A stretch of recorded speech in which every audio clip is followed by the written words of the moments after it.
بسم الله الرحمن الرحيم نحمده ونصلي على رسوله الكريم أما بعد أعوذ بالله من الشيطان الرجيم بسم الله الرحمن الرحيم اقرأ باسم ربك الذي خلق خلق الإنسان من علق اقرأ وربك الأكرم الذي علم بالقلم علم الإنسان ما لم يعلم صدق الله العظيم۔ بزرگان محترم اور عزیز دوستوں، حق اور باطل کی آویزش، مقابلہ آرائی ماضی سے ہے اور آج بھی ہے اور کل بھی رہے گی۔ کسی شاعر نے کہا ہے کہ ستیزہ کار رہا ہے ازل سے تا امروز، چراغ مصطفی سے شرار بولہبی۔ پچھلے ہفتوں میں نے یہ بات عرض کی تھی کہ آج دنیا میں نفرت کی ایک لہر ہے، لیکن لوگوں کی نفرت مذہب اسلام سے نہیں، مسلمانوں سے، اور وہ مسلمانوں کو ختم کرنے کے در پہ۔ ماضی میں بھی اس طرح کی کوششیں ہوتی رہی ہیں، آج بھی اس طرح کی کوششیں جاری ہیں، آگے بھی اس بات کا اندیشہ ہے کہ یہ سلسلہ دراز رہے۔ اسلام سے نفرت نہیں ہے۔ آپ دیکھو گے جتنی خوبیاں دوسری قوموں میں پائی جاتی ہیں، اگر گہرائی میں جا کر کے دیکھو گے تو انہوں نے اسلامی احکامات و تعلیمات کو اپنا لیا ہے، جس کی وجہ سے ان کی زندگیوں میں خوبیاں، بھلائیاں، اچھے اخلاق آ گئے ہیں۔ وہ اسلام کی دین۔ اسلام کو انہوں نے دیکھا، سمجھا، اس کے احکامات و تعلیمات کو سمجھ کر کے انہوں نے اسے اختیار کیا۔ تو اسلام سے انہیں نفرت نہیں ہے، نفرت ہے انہیں تو مسلمانوں سے ہے۔ اسلام سے، اسلام دشمن لوگوں کو خوف ہے۔ آج پوری دنیا، صہیونیت، دیگر تنظیمیں اس بات کو لے کر کے فکر مند ہے کہ اسلام کو کس طرح روکا جائے۔ لوگ حلقہ بگوش اسلام ہوتے ہیں۔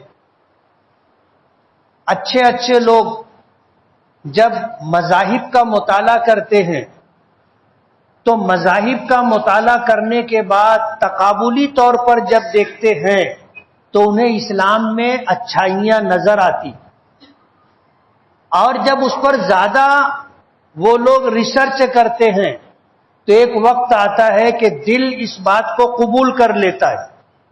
وقت کا انتظار کرتے ہیں اور کوئی مناسب وقت ہوتا ہے تو اپنے اسلام قبول کرنے کو وہ لوگ ظاہر کر دیتے۔ تو آج لوگ، دنیا اسلام سے خوف زدہ ہے، مسلمانوں سے نہیں۔ ہمارے پاس کیا ہے جس کی وجہ سے وہ ہم سے خوف زدہ رہیں گے؟ مسلمانوں سے زیادہ بے کس، مسلمانوں سے زیادہ بے بس آج دنیا میں دوسری کوئی قوم نہیں۔ تمام دوسری قوموں نے مسلمانوں کو نشانہ بنا رکھا ہے اور ہمیں ختم کرنے کے لیے ہر ممکن کوشش کی جاتی ہے۔ یہ تو اللہ تعالیٰ کا فیصلہ ہے، ہوتا وہی ہے جو اللہ پاک کا فیصلہ ہوتا ہے۔ اگر دنیا والوں کے بس میں ہوتا تو مسلمانوں کو کب کا ختم کر دیتے۔ لیکن جن کے پاس ایمان ہے وہ بہت سخت جان ہوتے ہیں۔ سخت جان سمجھتے ہیں نا؟ کتنی بھی مصیبتیں آ جائیں، کتنی بھی پریشانیاں آ جائیں، حالات کتنے ہی خراب ہو جائیں، سب کچھ ہو جانے کے بعد بھی مسلمان اپنی جگہ قائم رہتا ہے۔ اور ہم لوگوں کو تو تکلیف میں رہنے کی عادت ہو گئی۔ بے روزگاری کہو، مہنگائی کہو، بیماری کہو، گندگی کہو، محرومی کہو، بے کسی کہو، بے بسی کہو، سب ہمارے پاس ہے، اور آج سے نہیں، زمانے سے ہے۔ تو ہم لوگ اس میں رہنے کے عادی ہو گئے ہیں۔ اس لیے ہمیں حالات کے بدلنے سے کوئی خاص فرق نہیں پڑتا. ہمیں حالات کے بدلنے سے کوئی خاص فرق نہیں پڑتا. یہ الگ بات ہے کہ ماضی کے مقابلے میں آج الحمدللہ ہم لوگ اچھی حالت میں اور امیری اور غریبی ہمیشہ رہی ہے اور ہمیشہ رہے گی. جس دن یہ بات ختم ہو جائے گی دنیا ختم ہو جائے گی. قرآن کریم میں اللہ پاک نے یہی بات نظام عالم کے متعلق فرمائی ہے کہ وَجَعَلْنَا نَحْنُ قَسَمْنَا بَيْنَهُمْ مَعِيشَتَهُمْ کہ ہم نے لوگوں کے درمیان ان کی معیشت تقسیم کر دی. ہم نے کسی کو غریب بنایا کسی کو امیر بنایا اور یہ دنیا کا نظام ہے. اگر ہم سب غریب ہو گئے تو غریبوں کی مدد کون کرے گا؟ ان کو روزگار کون دے گا؟ اپنے یہاں انہیں ملازمت کون دے گا؟ اور اگر سبھی امیر ہو گئے تو پھر اپنے گھر جھاڑو کون دے گا؟ نوکری کون کرے گا؟ اس لیے یہ فرق مراتب پہلے سے ہے، آج بھی ہے، کل بھی رہے گا. آج دنیا بھر کی حکومتیں ذمہ داران مل کر کے بیٹھتے ہیں اور غریبی کا خاتمہ کریں اس کے لیے پلاننگ کی جاتی ہے کہ غریبی کا خاتمہ کرنا ہے. اب ظاہر بات ہے جس چیز کو اللہ نے باقی رکھنے کا فیصلہ کیا ہے دنیا اس کو کیسے ختم کر سکتی؟ تو یہ امیری اور غریبی رہے گی، لیکن ماضی کے مقابلے میں الحمدللہ آج مسلمانوں کی حالت بہتر ہے. ہم لوگ اپنی ذات پر غور کر کے سمجھ سکتے ہیں کہ کل کیا تھا اور آج کیا ہے. میں یہ کہہ رہا تھا کہ مصیبتوں میں تکلیفوں میں رہنے کی ہمیں عادت ہے اور ایمان والوں کو آزمایا جائے گا. اللہ پاک کا ارشاد ہے الف لام میم احسب الناس ان یترکوا ان یقولوا آمنا وهم لا یفتنون. کیا لوگ ایسا سمجھتے ہیں کہ وہ چھوڑ دیے جائیں گے؟ انہوں نے یہ کہا کہ ہم ایمان لائے اور ان کو آزمایا نہیں جائے گا. ایسا نہیں ہے.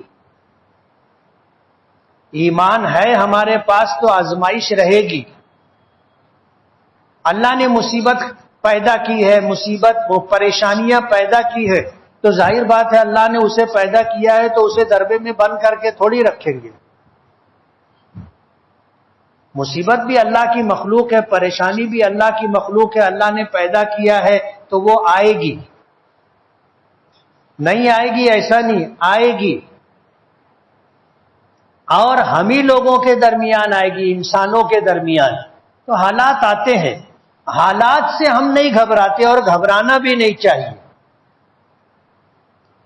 آزمائش آئے گی، ہماری ہی آزمائش ہوگی. نبی کریم صلی اللہ علیہ وسلم نے یہ بات ارشاد فرمائی کہ کسی نبی کو اتنا نہیں آزمایا گیا جتنا مجھے آزمایا گیا. بخاری شریف کی روایت کے الفاظ ہے، ترجمہ ہے اس بات. حضرت عائشہ صدیقہ رضی اللہ تعالی عنہا فرماتی ہیں کہ ایک چاند، دو چاند، تین چاند گزر جاتے تھے، ہمارے گھر میں چولہا نہیں جلتا تھا. آج مالیگاؤں میں کوئی ایسا گھر ہوگا کہ ایک مہینہ اور 2 مہینہ گزر جائے اور اس کے گھر میں چولہا نہ جلے؟ غریبی کے اعتبار سے جن کے ہاں دولت کی ریل پیل ہے وہ ہوٹل سے کھانا منگوا سکتے ہیں، مہینہ کیا 6 مہینے تک منگوا سکتے ہیں. گھر چولہا نہ جلے الگ بات ہے. مراد اس سے یہ ہے کہ غربت کی وجہ سے کسی کے گھر میں چولہا نہ جلے، ایسے حالات آپ کو نہیں ملیں گے. حضور کے گھرانے کے حالات ایسے تھے کہ حضرت عائشہ فرماتی ہیں کہ 1 ماہ 2 ماہ گزر جاتے تھے، گھر میں چولہا نہیں جلتا تھا. تو آپ کے بھانجے حضرت عبداللہ ابن زبیر رضی اللہ تعالی عنہ نے پوچھا تھا کہ خالہ پھر گزر بسر کیسے ہوتا تھا؟ تو حضرت عائشہ صدیقہ رضی اللہ تعالی عنہ نے فرمایا تھا بالاسودین، 2 کالی چیزوں پر، کھجور اور پانی. پانی کو آپ دور سے دیکھو گے تو کالا نظر آئے گا. 2 کالی چیزوں پر گزارا تھا. چند کھجوریں کھا لیتے تھے، پانی پی لیتے تھے، بس یہی کھانا تھا. اور حضور کے کچھ پڑوسی تھے انصاری، وہ کبھی کبھی حضور کے لیے ایک پیالہ دودھ بھیج دیا کرتے تھے. کبھی کبھی ایک پیالہ دودھ آ جاتا تھا تو حضور نوش فرما لیتے تھے.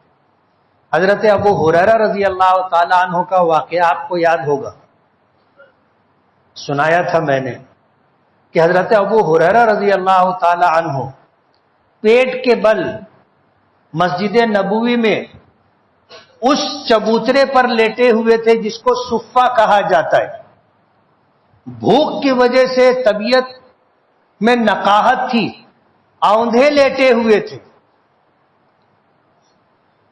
اللہ کے رسول صلی اللہ علیہ وسلم نے دیکھا، حضرت ابو ہریرہ سے پوچھا کہ ابو ہریرہ کیا بات ہے؟ تو حضرت ابو ہریرہ نے حقیقت حال رکھ دی کہ اللہ کے رسول کئی وقت کا فاقہ ہے. حضور خاموش ہو گئے، بیٹھے رہے. حضرت ابو ہریرہ فرماتے ہیں کہ تھوڑی دیر کے بعد حضور نے مجھے کہا کہ جاؤ دیکھو گھر میں کچھ ہو تو لے آؤ. حضرت ابو ہریرہ گئے، جا کر کے دروازے پر دستک دی اور عرض کیا کہ حضور نے پوچھا ہے گھر میں کوئی چیز ہے کھانے کی؟ تو آواز آئی کہ ایک پیالہ دودھ ہے. تو حضرت ابو ہریرہ وہ ایک پیالہ دودھ لے کر کے آئے، اللہ کے رسول صلی اللہ علیہ وسلم کے سامنے پیش کیا.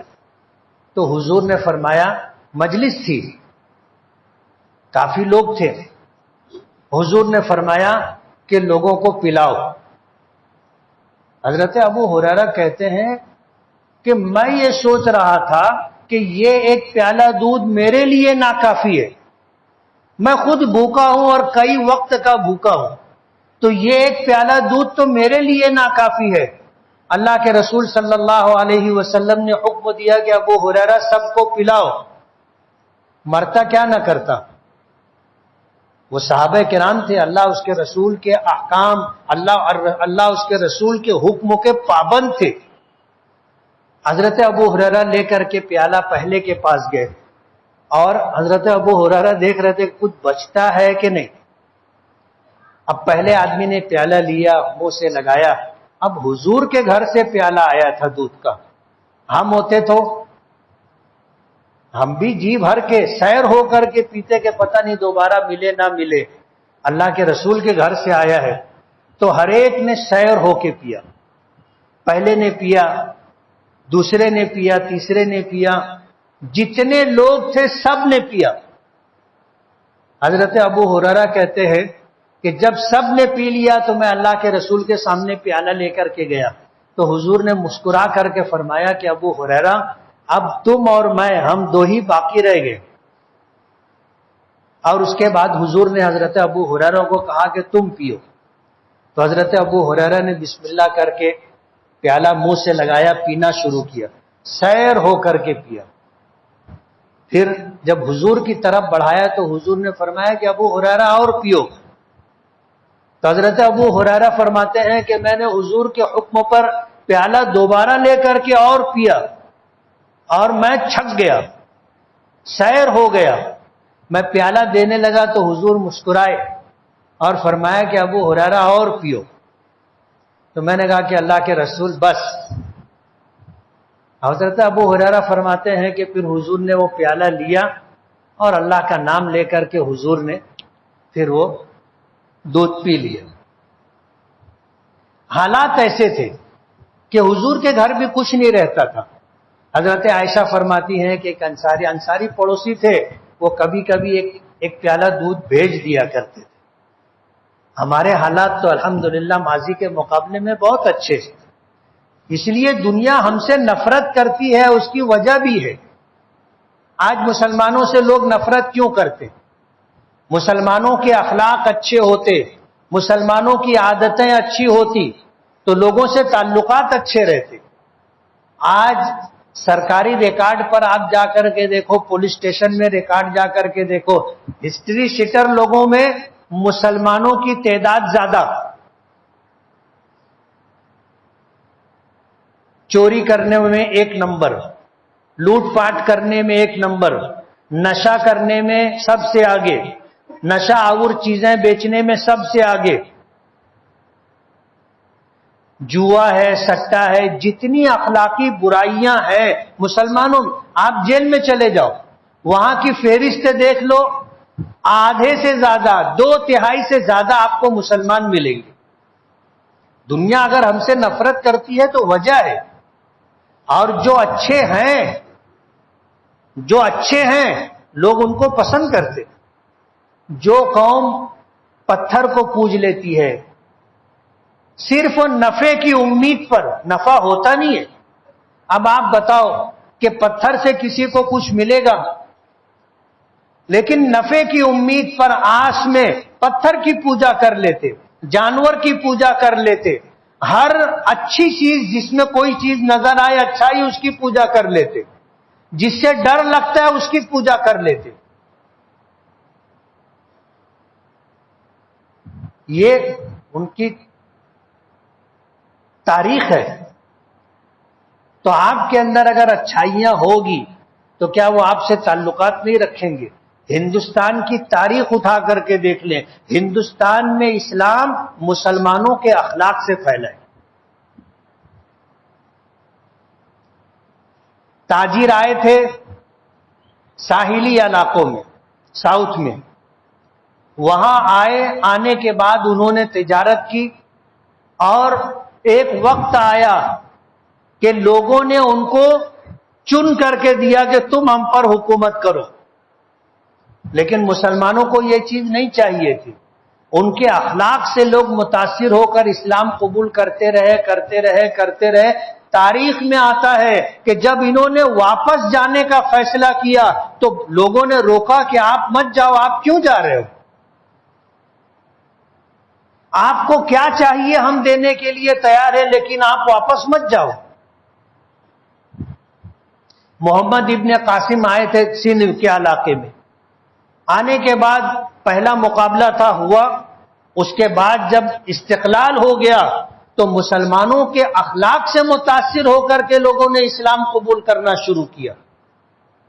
ہماری سچائی، امانت داری، پاک بازی، ہمارے اچھے اخلاق، لوگ اس سے متاثر ہوتے۔ کوئی کسی کی شکل صورت دیکھ کر اسلام نہیں قبول کرتا۔ ماضی میں ایسا تھا کہ جب حاجی لوگ حج کر کے آتے تھے، غیر مسلم لوگ پانی کے جہاز کا جو حاجیوں کو لے کر کے آتا تھا اس کا استقبال کیا کرتے تھے۔ پرانے لوگ ہیں، آپ کو بتائیں گے یہ بات۔ حالات بدلے تو لوگوں کی سوچ بھی بدل گئی۔ جب حاجیوں کا جہاز آتا تھا تو لوگ بولتے تھے چوروں کا جہاز آ رہا ہے۔ یہ سوچ کیوں بدلی تھی؟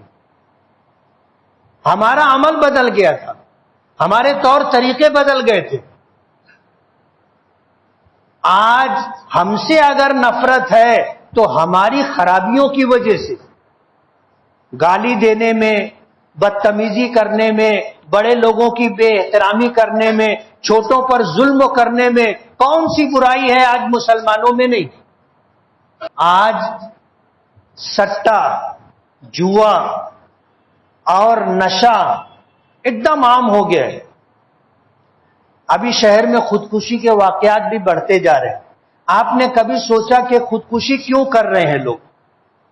اسلام میں خودکشی حرام ہے، بہت بڑا جرم ہے اسلام میں، اور جس کے پاس ایمان ہے وہ برے سے برے حالات میں بھی مایوس نہیں ہوتا۔ خودکشی وہ کرتا ہے جو بزدل ہوتا ہے، خودکشی وہ کرتا ہے جو جس کے پاس ایمان نہیں ہوتا، اللہ کی ذات پر اعتماد اور توکل نہیں ہوتا۔ ظاہر بات ہے اسباب بہت سارے ہو سکتے ہیں، لیکن اس کا بیک گراؤنڈ اور پس منظر یہی ہے کہ آدمی جب اللہ سے مایوس ہو جاتا ہے، ہمت ہار جاتا ہے، تو پھر وہ جان دیتا ہے۔ اور اگر ایمان ہے تو آدمی کبھی ہمت ہارتا نہیں نا، وہ سمجھتا ہے کہ میں کچھ نہیں کر سکتا، لیکن جس کے اوپر میرا ایمان ہے وہ سب کچھ کر سکتا ہے، اس کے لیے کچھ بھی مشکل نہیں۔ برے سے برے حالات میں بھی وہ مقابلہ کرنے کے لیے تیار رہتا ہے۔ تو شہر میں نشے کا کاروبار عروج پر ہے اور مسلمان کر رہا ہے. نشے کا استعمال عروج پر ہے اور ہمارے نوجوان کر رہے. راتوں رات اچانک مالدار ہو جائیں, امیر بن جائیں. سٹے کا, جوئے کا کاروبار مسلمانوں میں ہے. خودکشی ظاہر بات ہے, غیر مسلم بھی انسان ہے اور اچھے برے حالات ان کے ساتھ بھی لگے ہوئے, لیکن خودکشی کرنے کے واقعات مسلمانوں میں پیش آ رہے. آج شہر کے اندر لوگ اس بات کو لے کر کے فکر مند ہیں. نشے کا کاروبار بولو, نشے کا استعمال بولو, جوا اور سٹا عروج پر ہے اس کو بولو, خودکشی کے اقدامات ہونے لگے ہیں اس کو بولو. آج علماء کرام اس بات کو لے کر کے فکر مند ہیں کہ کیا ہونا چاہیے, اس کا سد باب کیسے ہو. اس طرح کے حالات ہیں آج اپنے شہر کے اندر. لوگ بولتے ہیں اصلاح معاشرہ پھر شروع کرو. ضرورت ہے, اس سے انکار نہیں. جمعیت علماء 25 تاریخ کو اس سلسلے میں مشورتی میٹنگ طلب کی ہے اور مشورہ ہوگا. اس کے بعد جو معاملات طے ہوں گے اس کے مطابق چلیں گے. کہنا یہ ہے کہ آج دنیا ہم سے نفرت کرتی ہے تو اس کی وجہ ہے ہماری نظر اچھی نہیں رہی, ہماری سوچ اچھی نہیں رہی, ہماری زبان اچھی نہیں رہی. برائیاں سب ہم میں پائی جاتی ہیں. کہاں سے لوگ ہم سے محبت کریں گے؟ اسلامی تعلیمات اتنی اچھی ہے کہ جو دوسرے مذاہب کے ماننے والے ہیں اور وہ چاہتے ہیں کہ اسلام پھلے پھولے نہ, تو وہ اسلام سے خوفزدہ ہے کہ اس کی تعلیمات اتنی اچھی ہے کہ اس کو ہم روک نہیں سکتے. آپ ٹرین سے سفر کرو, آپ صرف نماز پڑھو, چاروں طرف لوگ آپ کی نماز دیکھتے رہتے ہیں کہ یہ اس سے اچھا طریقہ عبادت ہو ہی نہیں سکتا. نماز سے بہتر عبادت نہیں ہے. ٹرین میں آپ بیٹھو, جگہ نہ ہو بیٹھنے کی, جنرل بوگی میں عام ڈبے میں بیٹھو, نماز کا وقت ہو آپ نماز پڑھو. نماز پڑھنے کے بعد لوگ آپ کو بیٹھنے کی کیا, سونے کی جگہ دیں گے نا. تجربہ ہے اس بات کا. بغیر ریزرویشن کے دلی جانا تھا, عام ڈبے میں بیٹھ گئے, گھسنے کی جگہ نہیں تھی, کیسے ویسے گھس کر کے بیچ میں گئے, تھوڑی جگہ دکھی, نماز کا وقت ہوا, کیا کریں کیا کریں کیسے کریں. وضو کر کے آئے, لوگوں سے کہا کہ 2 منٹ کے لیے جگہ دے دو, نماز پڑھنا ہے. مصلی بچھائے, نماز پڑھے, دلی تک سوتے گئے نا. پھر لوگوں نے بیٹھنے کی جگہ دی کہ بیٹھو, بیٹھنے کی جگہ دی. اس کے بعد پھر لوگوں نے سونے کی جگہ دی کہ آپ سو جاؤ. ہمارا طریقہ عبادت اتنا اچھا ہے کہ لوگ دیکھتے ہیں تو متاثر ہوتے. ہمارا روزہ اتنا اچھا ہے کہ دوسرے لوگ روزہ رکھتے ہیں نا.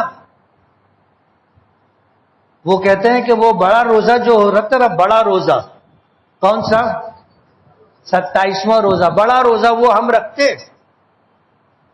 نماز دیکھ کے متاثر ہوتے, روزہ رکھتے ہیں. ہم جو زکوٰۃ تقسیم کرتے ہیں اس کا نظام سمجھ کر کے وہ حیران ہو جاتے. ان میں کوئی کسی کو سنبھالتا ومالتا نہیں ہے.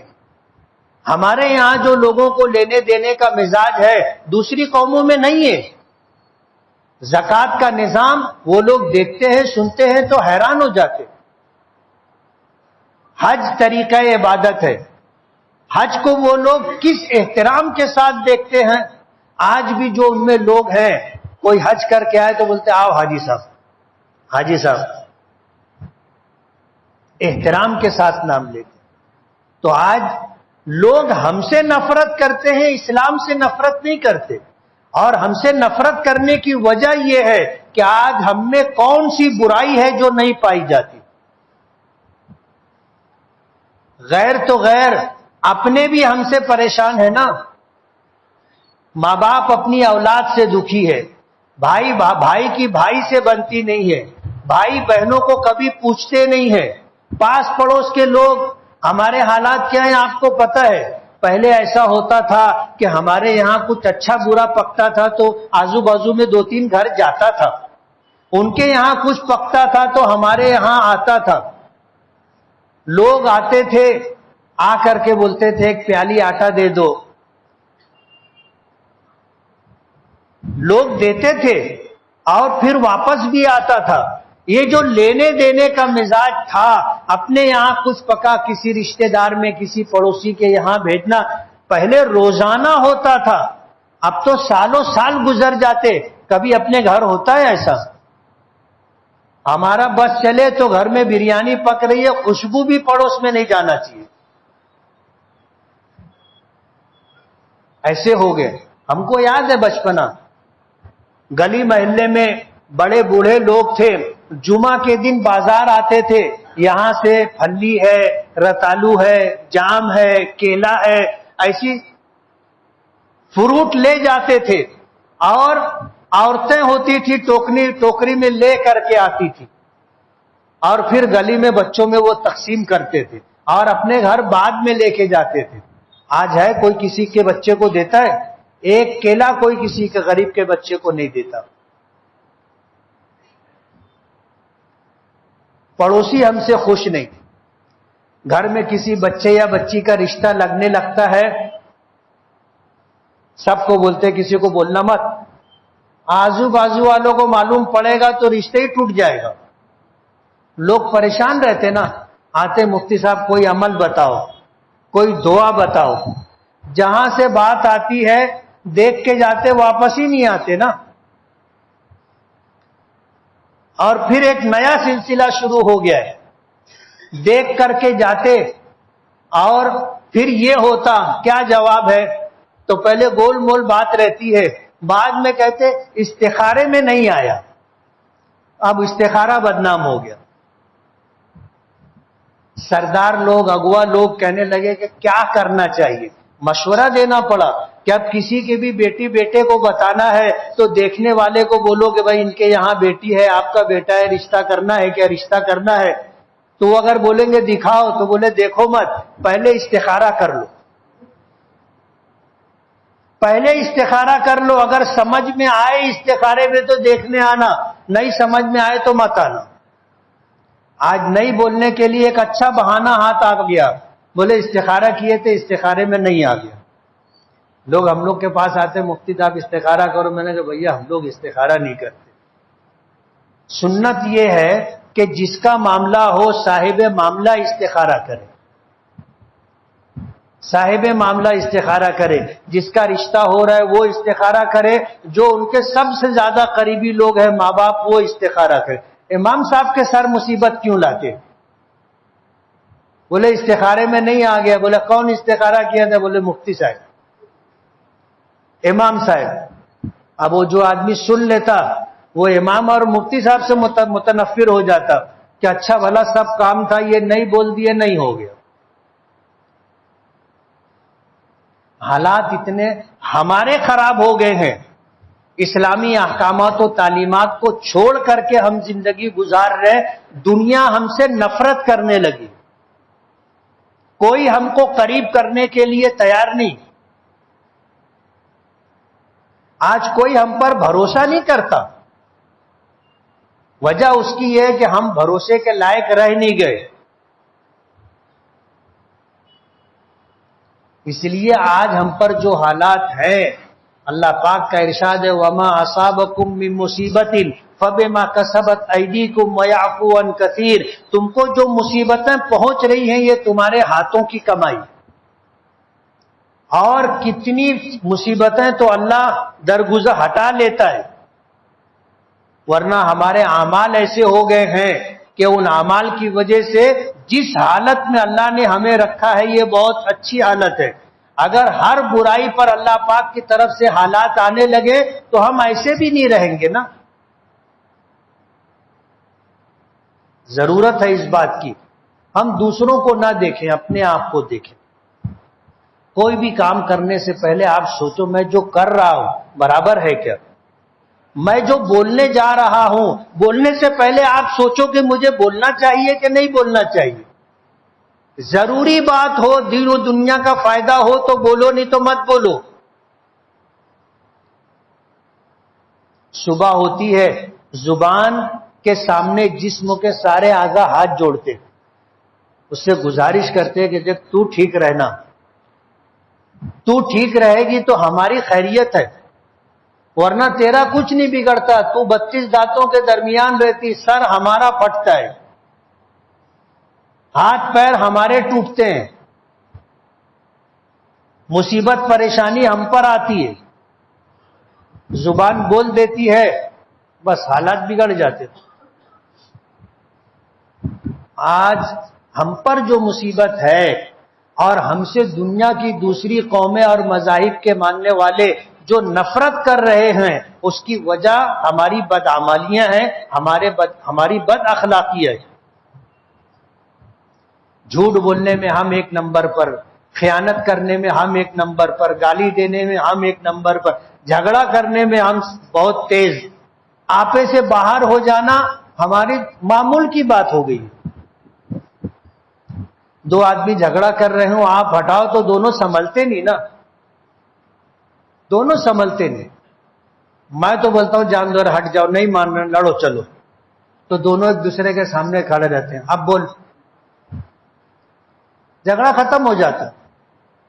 آج یہ ہے کہ سمجھاؤ تو لوگ سمجھنے کے لیے تیار نہیں، برے حالات میں اپنے بولو کہ یار یہ ٹھیک نہیں، بولے چوڑی پر پہن لو مفتی صاحب، اور جب حالات آتے تو وہ ان کے ساتھ پورا گھرانہ پریشان رہتا ہے۔ 12 نومبر کا میٹر دیکھ لو، بولا جائے گا تو لوگوں کو برا لگے گا،